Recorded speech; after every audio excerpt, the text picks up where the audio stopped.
ನಮ್ಮ ದೇವದುರ್ಗ ಅತ್ಯಂತ ಏಷ್ಯಾ ಖಂಡದಲ್ಲಿ ಹಿಂದುಳಿದಿತ್ತು.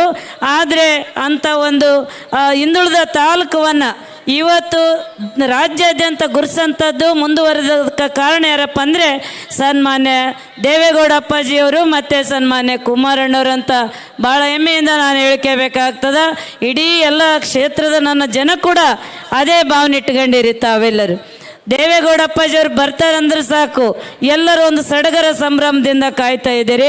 ಆದರೆ ಮಳೆಗಾಲ ಕೆಲವರಿಗೆ ಭಾಳ ಆತಂಕ ಇತ್ತು, ಮಳೆ ಬರ್ತದೇನೋ ತೊಂದರೆ ಆಗ್ತದೇನೋ ಅಂಥದ್ದು.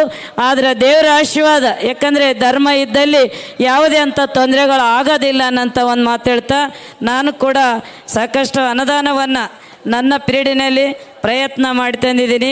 ಶಾಸಕರ ಅಧಿಕಾರಗಳನ್ನು ಕಸಿದು ನೇರವಾಗಿ ಯೋಜನೆಗಳು ಕೊಡೋದ್ರಿಂದ ಇಷ್ಟು ತೊಂದರೆ ಆಗ್ತದಂದರೆ ನಿಜವಾಗ್ಲೂ ಕಣ್ಣಲ್ಲಿ ರಕ್ತ ಬರ್ತದೆ, ನೀರು ಬರೋದಿಲ್ಲ ನಮಗೆಲ್ಲ.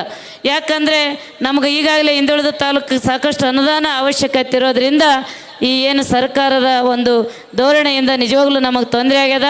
ಸನ್ಮಾನ್ಯ ಕುಮಾರಣ್ಣವರು ಎಲೆಕ್ಷನ್ ಪೂರ್ವದಲ್ಲಿ ಏನು ಘೋಷಣೆ ಮಾಡಿದರು ಪಂಚರತ್ನ ಯೋಜನೆ, ಆ ಯೋಜನೆ ಬಂದ್ರೇ ಇಡೀ ನಮ್ಮ ರಾಜ್ಯಕ್ಕೆ ಎಲ್ಲ ವರ್ಗದ ಜನರಿಗೆ, ಎಲ್ಲ ತಾಯಂದಿರಿಗೆ, ರೈತರಿಗೆ, ಯುವಕರಿಗೆ ಎಲ್ಲರಿಗೆ ಒಳ್ಳೆ ಒಂದು ಕೆಲಸ ಮಾಡೋಕ್ಕಾಗ್ತದ ಅನ್ನೋಂಥ ಒಂದು ಮಾತು ಹೇಳ್ತಾ ದೇವೇಗೌಡ ಅಪ್ಪಾಜಿಯವ್ರ ಬಗ್ಗೆ ನಾನೇನು ಹೇಳೋಕ್ಕೆ ಭಾಳ ಸಣ್ಣವಳು, ನನಗೇನಷ್ಟು ಗೊತ್ತಿಲ್ಲ. ಆದರೆ ದೇಶದ ಸೇವೆ ಮಾಡೋಂಥ ಸಂದರ್ಭದಲ್ಲಿ ಇಡೀ ರಾಜ್ಯದಲ್ಲಿ ಪ್ರತಿಯೊಂದು ರಾಜ್ಯದಲ್ಲಿ ಅವ್ರದ್ದೇ ಆದಂಥ ಹೆಸರಿಟ್ಟು ಇವತ್ತು ಗೌರವಿಸ್ತಾರೆ.